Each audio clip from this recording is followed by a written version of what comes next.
फ़ए नज़रे करम तोहफ़ा है शर्म नारसाई का। फ़ए नज़रे करम तोहफ़ा है शर्म नारसाई का। बखूं गलती दाए सदरंग दावा पारसाई का। ये दीवान गालिब की गज़ल नंबर 24 है। इसके अंदर जो इमेजरी और अल्फाज यूज़ किए गए हैं वो थोड़े कॉम्प्लिकेटेड हैं। And as always is the case with Mirza Ghalib shayari कि उनके शेरों का कोई एक मतलब जो है नेल डाउन करना बहुत मुश्किल होता है। So what we do here is mostly commentary and जो मीनिंग है दे कीप ऑन इवॉल्विंग। एक एक शेर के कई मतलब निकल सकते हैं। That is the case with this ghazal also. तो आइए इसको पहले पढ़ते हैं। पे नज़रे करम तोहफ़ा है शर्म नारसाई का। बखूं गलती दा सदरंग दावा पारसाई का। ना हो हुस्ने तमाशा दोस्त रुस्वा बेवफाई का। बमोहरे सदरंग साबित है दावा पारसाई का। ज़काते हुस्न दे ए जलवाए बिनीश के मेहर आसा। ज़काते हुस्न दे ए जलवाए बिनीश के मेहर आसा। चरागे खानाए दरवेश हो कासा गदाई का। ना मारा जान कर बेजुर्म गाफिल तेरी गर्दन पर। ना मारा जान कर बेजुर्म गाफिल तेरी गर्दन पर। रहा मानिंद खूने बेगुनाह हक आशनाई का। तमन्ना ए ज़बां महवे से पासे बेज़बानी है। तमन्ना ए ज़बां महवे से पासे बेज़बानी है। मिटा जिससे तकाजा शिकवाए बेदस्त पाई का। वही एक बात है जो यहाँ नफस वहाँ निखते गुल है। वही एक बात है जो यहाँ नफस वहाँ निखते गुल है। चमन का जलवा बायस है मेरी रंगी नवाई का। दहान हर बुते पाए गराजू जंजीर रुसवाई। दहान हर बुते पाए गराजू जंजीर रुसवाई। अदम तक बेवफा चर्चा है तेरी बेवफाई का। न दे नाले को इतना तूल गालिब मुख्तसर लिख दे। न दे नाले को इतना तूल गालिब मुख्तसर लिख दे कि हसरत संज हूँ अर्ज़े सितम हाय जुदाई का। जहाँ मिट जाए सही दीद खिजराबाद आसाइश। जहाँ मिट जाए सही दीद खिजराबाद आसाइश। बजेब हर निगाह पिनहा है हासिल रहनुमाई का।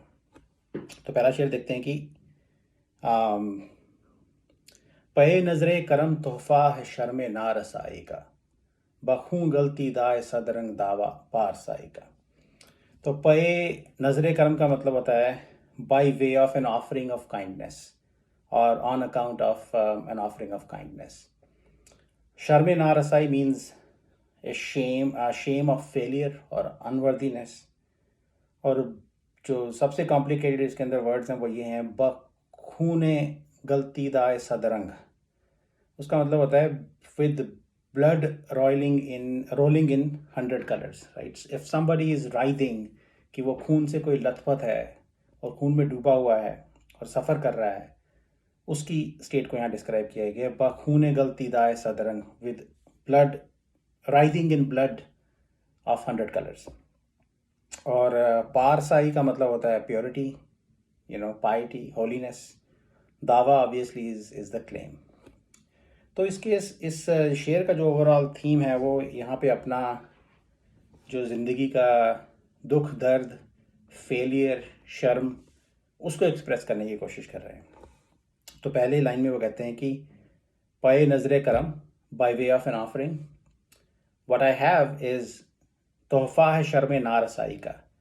The only gift I have to offer is the shame of my failure और अनवर्दीनेस।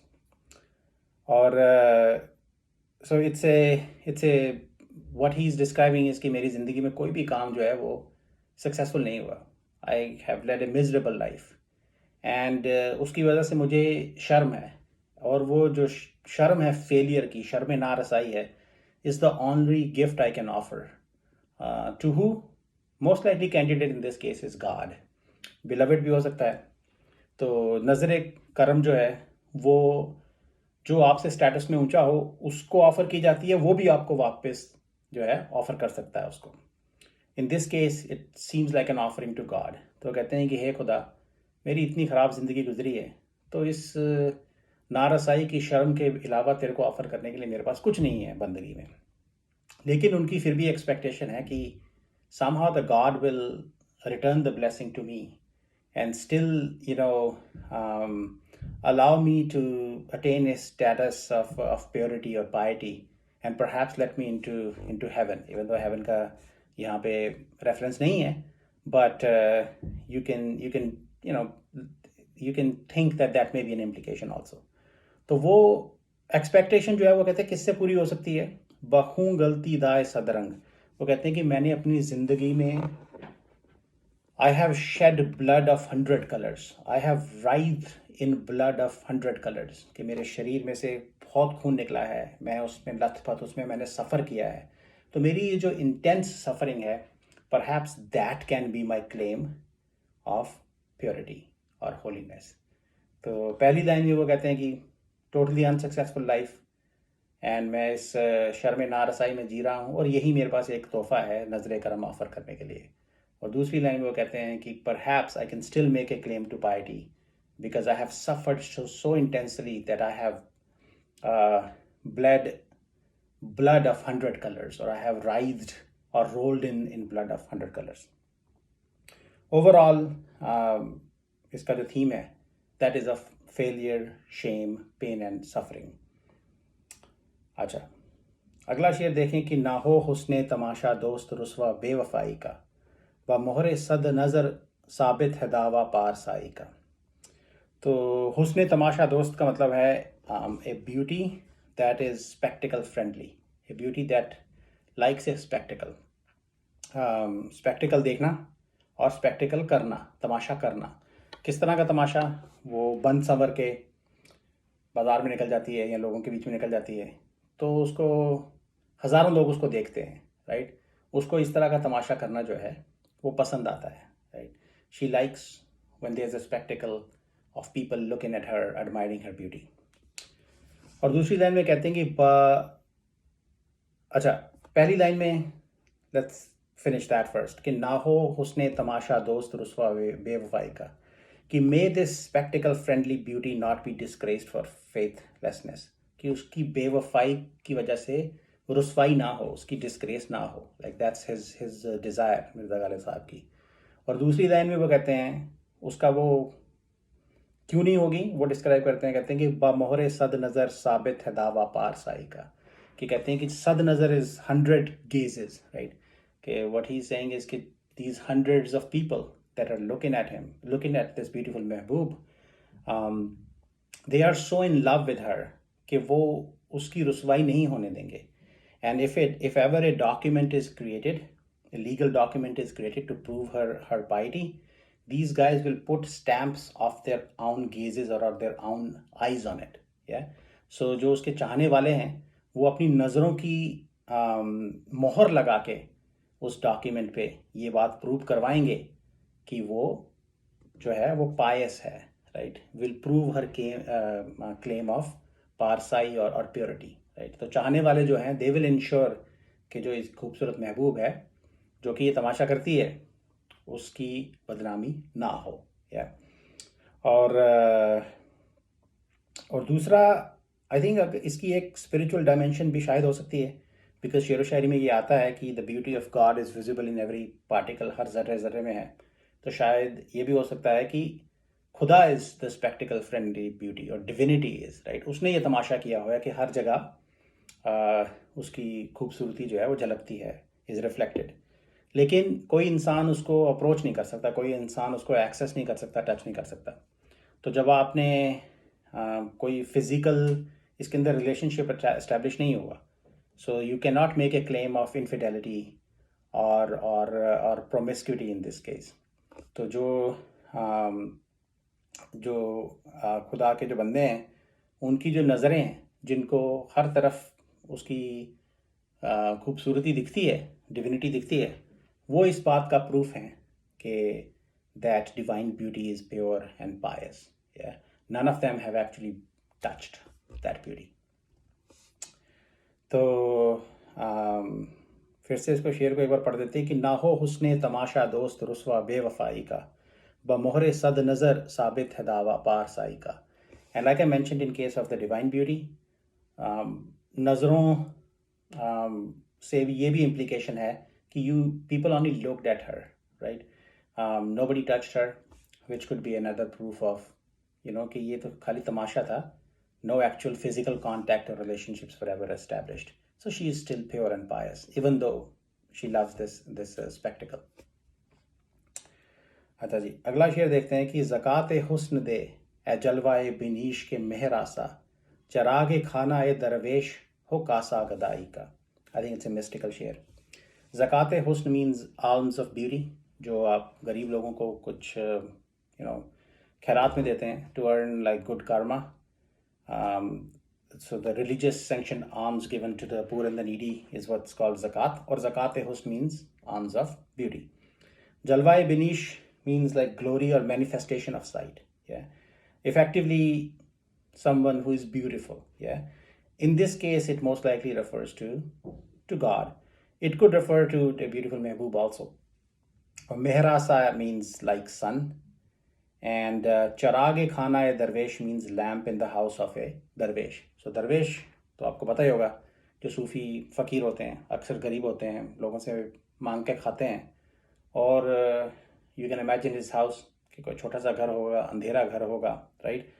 उसके अंदर जला हुआ एक चराग जो है उसको डिस्क्राइब किया है, चरागे खाना ए दरवेश. और हो कासा गदाई का. गदाई मीन्स पॉवर्टी, कासा मीन्स बोल. सो कासा गदाई का means the begging bowl of this poor दरवेश. आजा, तो let's try to piece this thing together. तो वो कहते हैं कि खुदा को या खूबसूरत महबूब को ये कह रहे हैं कि ज़कात हुस्न दे, give the alms or charity of your beauty. ए जलवा ए Binish, O glorious or O manifestation of sight, O beautiful one, के मेहर आसा, for like the sun, charage khana e darvesh, the lamp of the darvesh house would be like the begging bowl, or the begging bowl of the darvesh will be like a lamp. Yeah. So I think the meaning of this share pivots around कि वो begging bowl जो है वो क्या है, right? क्योंकि begging bowl है जिसके अंदर वो ज़कात डाली जाएगी. Yeah. I think इसके दो तीन मतलब हो सकते हैं. एक तो जो आशिक हैं, मिर्ज़ा गालिब साहब हैं, उनका दिल जो है वो बेगिंग बोल हो सकता है. या अगर आप वो देखें तो इसको थोड़ा मिस्टिकल सेंस में इंटरप्रेट करें तो शायद वो ये कह रहे हैं कि है खुदा, जो मेरा जो दिल है, जो मेरा गदाई का कासा है इस केस में, उसके अंदर अपनी मिस्टिकल नॉलेज की रोशनी डाल, या अपनी खूबसूरती और अपनी मिस्टिकल नॉलेज की रोशनी डाल, उसका ज़कात दे मुझे, ताकि ये जो मेरा खाना दरवेश है, जो मेरा अंधेरा घर जो है, जो मेरा दिल जो है, it is lit up with the mystical और डिवाइन नॉलेज. तो ये खुदा की तरफ एक प्रेयर हो सकती है.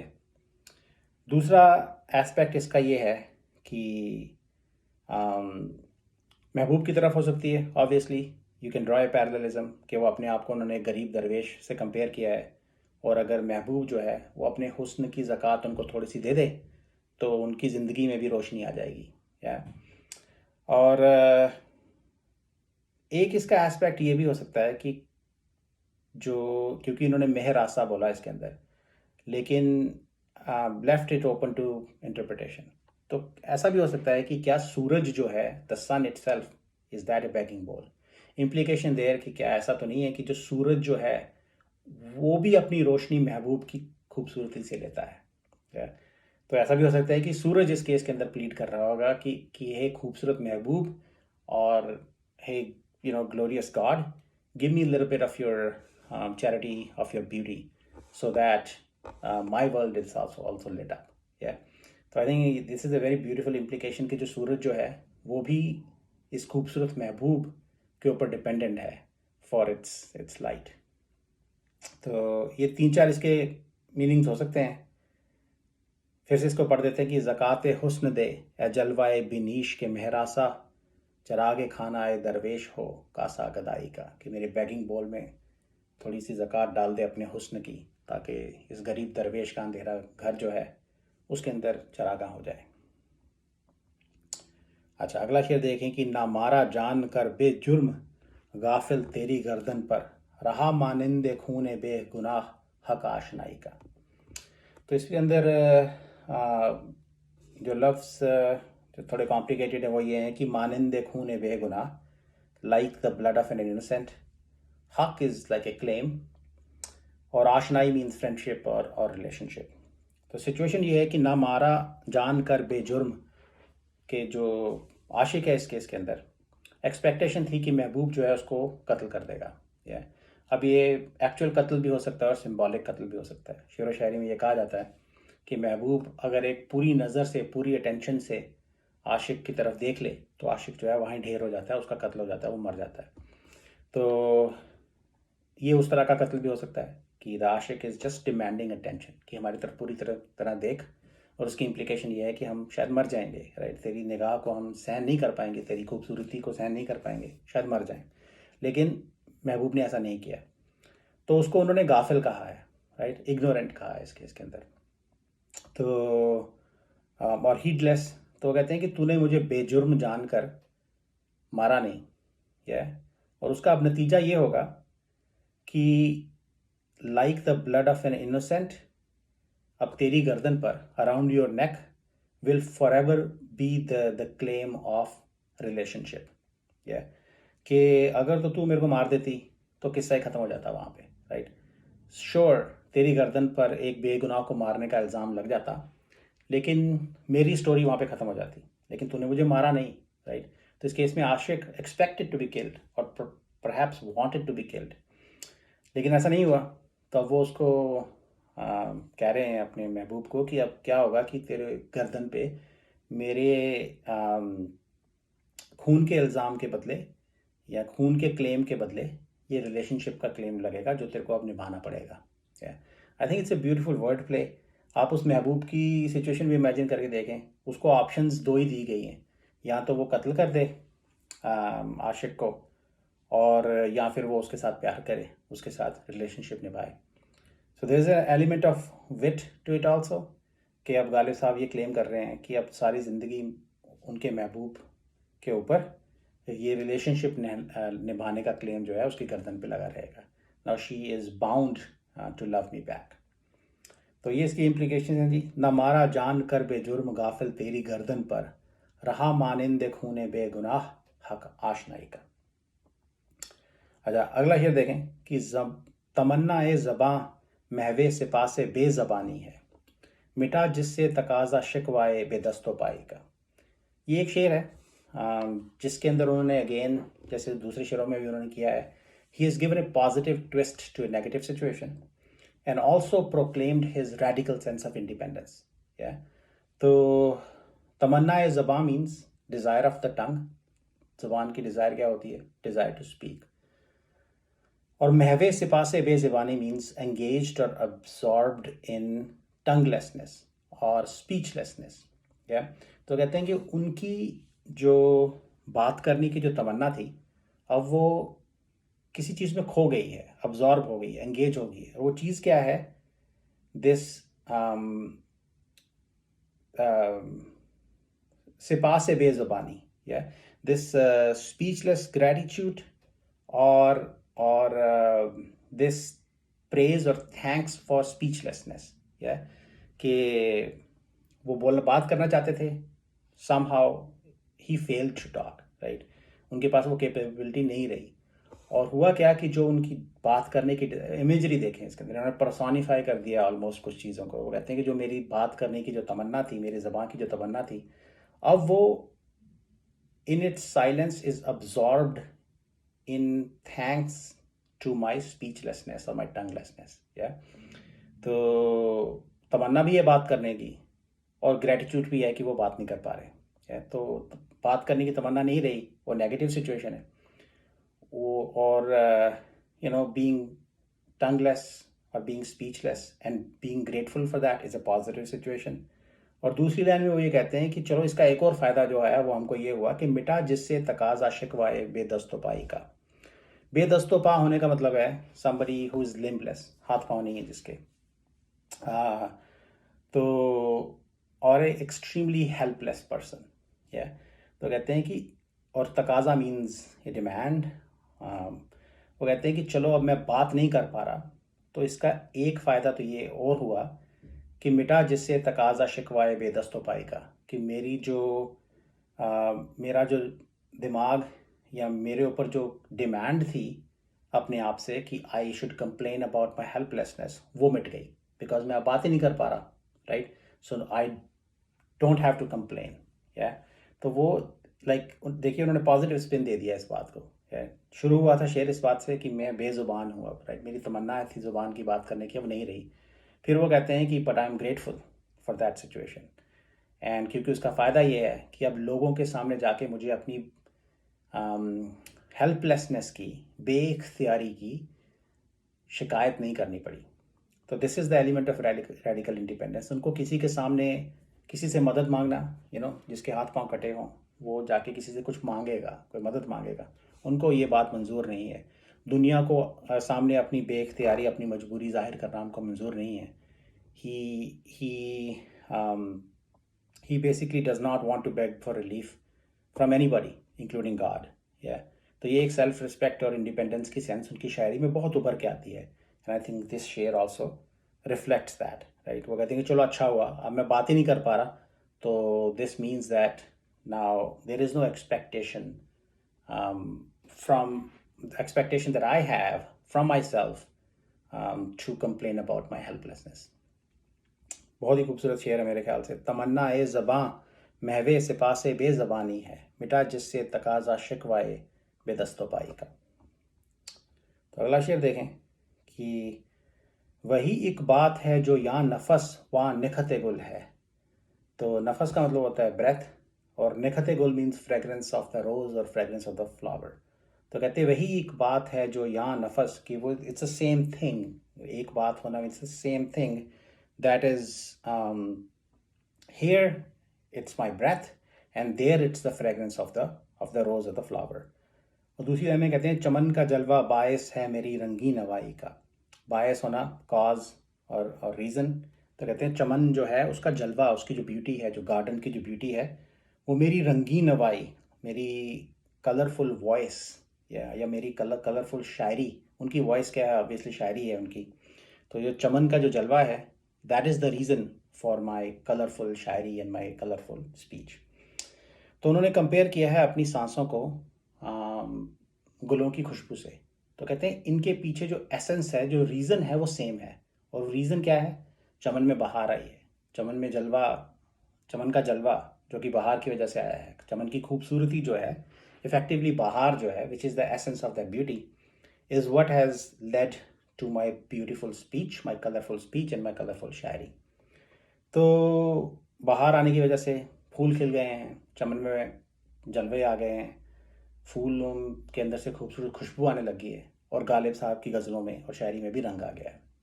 It's a very positive imagery which is not very typical of Mirza Ghalib. So I think इसका एक और एस्पेक्ट ही हो सकता है कि अक्सर शेर व शायरी में ये बात कही जाती है कि जब बहार आती है और गुल खिलते हैं, चमन में बहार आती है, तो जो आशिक लोग होते हैं उनके ज़ख्म जो है फिर फ्रेश हो जाते हैं, फिर हरे हो जाते हैं। तो ऐसा हो सकता है कि वो बातों बातों में ये कह रहे हों, there is a negative implication है कि बहार आ गई है, उनके ज़ख्म हरे हो गए हैं, और अब ये जो रंगीन नवाई जिसकी बात की जा रही है, that is him expressing his pain and suffering in his shayari.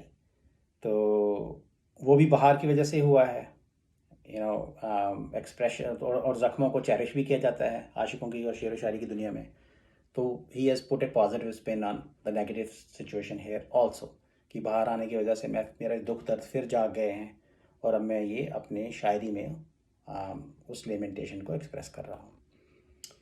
तो दोनों एस्पेक्ट्स आई थिंक काफ़ी खूबसूरत हैं। वही एक बात है जो यहाँ नफस वहाँ निखते गुल है, चमन का जलवा बायस है मेरी रंगी नवाई का। अच्छा, अगला शेर देखें कि दहाने हर बुते पाए गराजू जंजीर रसवाई। तो दहाने हर बुते पाए गराजू का मतलब है the mouth of every slandering idle. तो इस केस के अंदर बहुत सारी खूबसूरत महबूब हैं, या बहुत सारी खूबसूरत ब्यूटीज़ हैं। तो उन्होंने कहा कि हर एक उस खूबसूरत बुत का जो मुंह है, वो गॉसिप कर रहा है। All of those beauties are gossiping, they love gossip, right. So ये उनकी नेगेटिव क्वालिटी है। और उसको उस हर एक मुंह को उन्होंने कहा है कि इससे ये सब जुड़ के एक जंजीर रुसवाई, chain link of disgrace has formed by joining of the mouths of multiple gossiping beautiful ones. Yeah. और दूसरी लाइन में कहते हैं, अपने महबूब को कहते हैं कि अदम तक बेवफा चर्चा है तेरी बेवफाई का, कि अदम इज नॉन एग्जिस्टेंस, कि कहते हैं कि दो जहाँ तक the world of existence and non existence pervading the entire universe, अब तेरी बेवफाई का चर्चा हो रहा है, अपने महबूब को कह रहे हैं. I think it's a beautiful share. लेकिन इसकी इम्प्लीकेशन ये हैं कि देखिए जो खूबसूरत महबूब जो होते हैं वो अपने आशिकों पे तो जुल्म ढाते ही हैं शेर व शायरी में, लेकिन इस केस के अंदर वो एक दूसरे को भी नहीं बख्श रहे. राइट. तो गालिब साहब के महबूब की बेवफाई का चर्चा जो है वो दूसरे खूबसूरत जो महबूब हैं या दूसरी खूबसूरत जो इसके अंदर बुत हैं, उन्होंने पूरे कायनात में फैला दिया है. Right. So they are harsh on each other also. Right. वो जालिम एक दूसरे की तरफ भी हैं जो खूबसूरत महबूब हैं. दूसरा इसकी इम्प्लीकेशन ये हो सकती है कि they are jealous towards each other also. और तीसरा फैक्टर ये हो सकता है कि क्योंकि जुल्म तो वो सब करते हैं, हो सकता है गालिब साहब ये कह रहे हैं कि जो मेरा महबूब है वो एक्सेप्शनली क्रूअल है. राइट. वो एवरीबडी एल्स इज़ शॉक्ड कि उसने मुझे कैसे ट्रीट किया है, मेरे ऊपर कितने जुल्मों से तम उसने लाए हैं. So everybody is shocked. Ghalib साहब का जो अपना महबूब है वो एक्सेप्शनली क्रूअल है और वो एक्सेप्शनली बेवफा है, और that's why everybody else is just gossiping about Ghalib साहब महबूब्स फेथलेसनेस. दहाने हर बुते पाए गराजू जंजीर रुसवाई, अदम तक बेवफा चर्चा है तेरी बेवफाई का. I think the second line can stand on itself. अच्छा, अगला शेर देखें कि न दे नाले को इतना तूल गालिब मुख्तसर लिख दे. न दे नाले को इतना तूल गालिब मुख्तसर लिख दे कि हसरत संज हूँ अर्ज़े सितम हाय जुदाई का. I think such a lyrical quality to this शेर. नाला, नो लेमेंटेशन. तो किसी चीज़ को तूल देना का मतलब है उसको लंबा करना, लंबा खींच देना, किसी स्टोरी को लंबा खींच देना. मुख्तसर इज़ शॉर्ट. और हसरत संज के यहाँ दो मीनिंग हो सकते हैं. एक तो सिंपल मीनिंग ये हो सकता है कि somebody who has a हसरत, जिसको somebody who is longing for something, yeah, somebody who is desirous.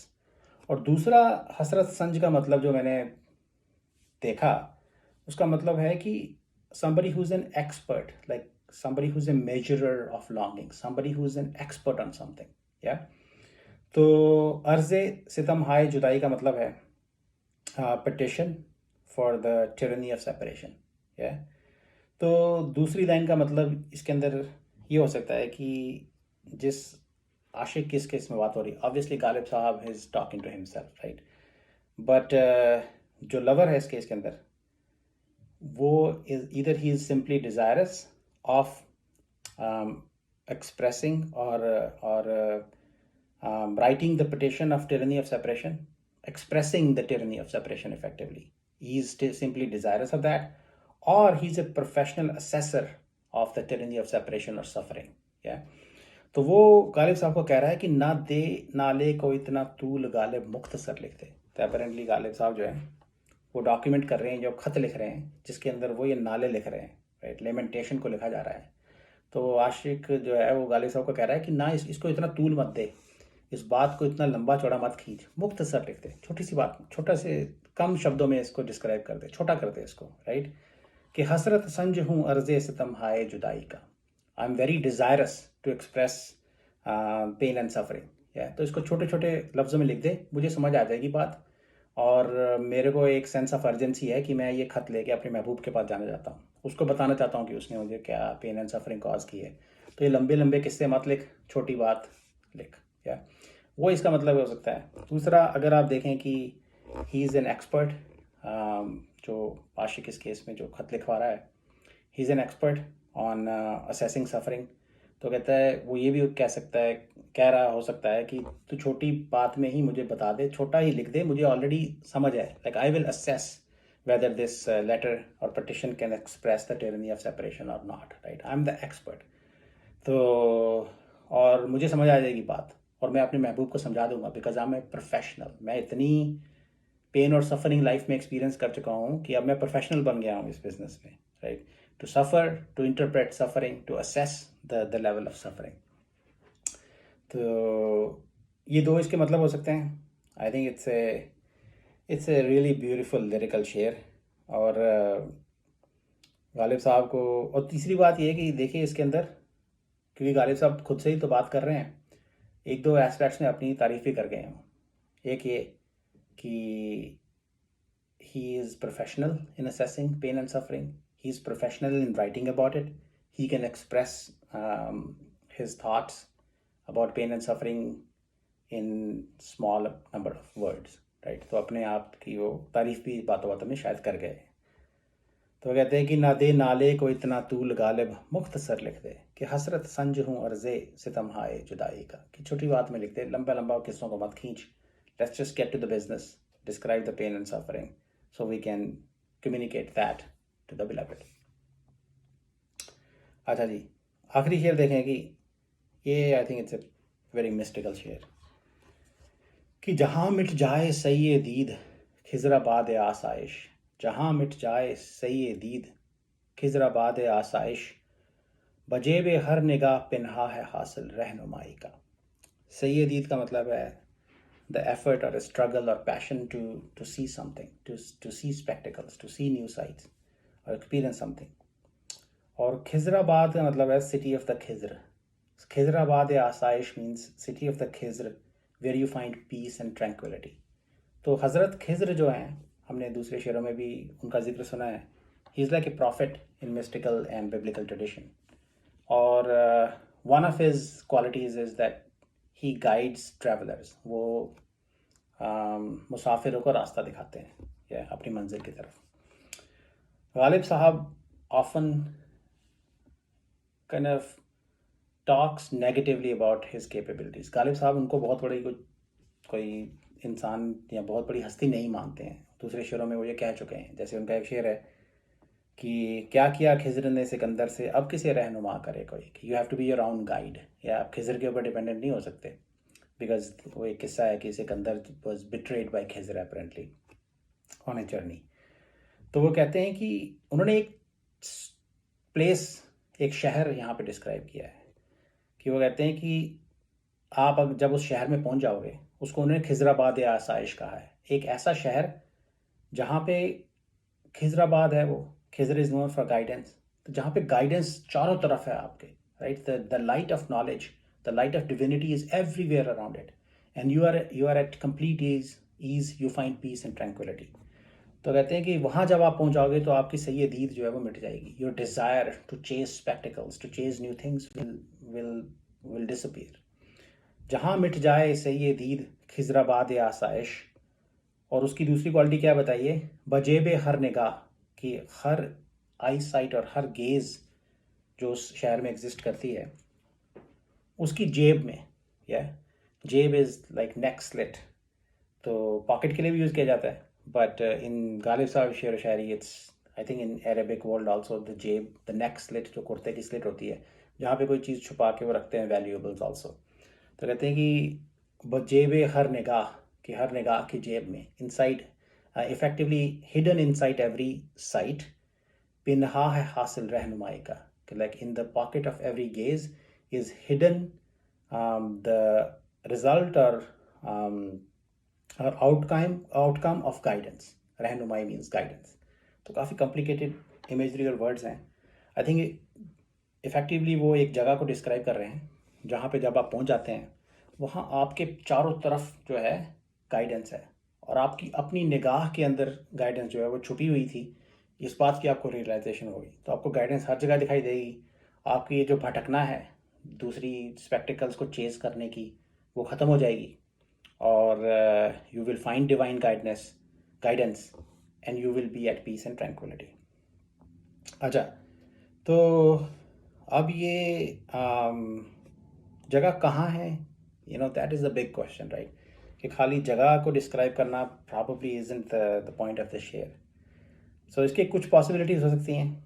May be he is describing a place that you can end up in your spiritual journey, and where you get divine guidance and wisdom, and then you realize that you're not separate from divinity. कि जिस divinity को, जिस खूबसूरती को आपकी निगाह जो है वो ढूंढ रही थी, जिसको आप चेस कर रहे थे सारी life, is technically with in you and you don't need any external guidance. आपको खिज़र साहब की गाइडेंस नहीं चाहिए वहाँ जाने के लिए। आप अपनी स्पिरिचुअल जर्नी में वहाँ इस मुकाम पर जब पहुँचेंगे, आपको ये रियलाइजेशन होगी and you will be in total peace and tranquillity कि जो आपको जिस चीज़ की चाहत थी वो आपको इनहेरेंटली मिल गई। आपको ये रियलाइजेशन होगी कि वो चीज़ आपके अंदर ही थी, वो गाइडेंस भी आपके अंदर ही थी। दूसरा हो सकता है कि maybe it's a parallel message of renunciation, कि he is asking you to bring yourself to that state, कि by giving up the search for outward and worldly sight and guidance to get to those places, right. वो कहते हैं कि containment जब आपके अंदर आ जाएगी तो आप ये फैंसी स्पेक्टिकल्स और साइट्स को चेज करना बंद कर देंगे, then you will reach a place of peace and tranquillity. अच्छा, तीसरा, जैसे मैंने कहा कि वो खिज़र साहब को कोई बहुत बड़ी हस्ती नहीं मानते, अपनी दूसरी शेर व शायरी में उन्होंने बोला ऐसा, तो this could again be a message. ऐसा नहीं है कि उन्होंने इररेवरेंस शो की है खिज़र साहब की तरफ, राइट। उन्होंने इररेवरेंस नहीं शो की, सिर्फ वो, जैसे खिज़र साहब का काम है लोगों को रास्ता दिखाना, गालिब साहब को वो गाइडेंस नहीं चाहिए, राइट। उनको वो ही इज़ रेडिकली इंडिपेंडेंट, वो अपने गाइड खुद बनना चाहते हैं, राइट। तो मैंने एक शेर पहले कोट किया कि क्या किया खिज़र ने सिकंदर से, अब किसे रहनुमा करे कोई, तो ये तो एक है। और दूसरा शेर ये कोई है कि वो उसमें वो कहते हैं कि लाजिम नहीं कि खिज़र की हम पैरवी करें, कि हमारे ऊपर ये लाजिम नहीं है कि हम खिज़र साहब की डायरेक्शंस फॉलो करें। जाना कि एक बुज़ुर्ग हमें हम सफ़र मिले, कि वो भी हमारे साथ हम सफ़र हैं, चल रहे हैं, उससे ज़्यादा कुछ नहीं। सो दिस शेर also has an implication of radical independence, या कि बिकॉज वो कहते हैं कि तुम्हारी बजेबे हर निगाह बिनहा है हासिल रहनुमाई का, कि तुम्हारी अपनी निगाह के अंदर ही गाइडेंस छुपी हुई है, तो तुमको बाहर जाके गाइडेंस ढूंढने की ज़रूरत नहीं है। तो आई थिंक ये इसके 3-4 डिफरेंट इम्प्लीकेशंस हैं। शेर को फिर से पढ़ देते हैं। जहाँ मिट जाए सही ये दीद खिज़राबाद आसाइश, बजेबे हर निगाह बिनहा है हासिल रहनुमाई का। तो ये थी पूरी गज़ल। I hope you enjoyed it.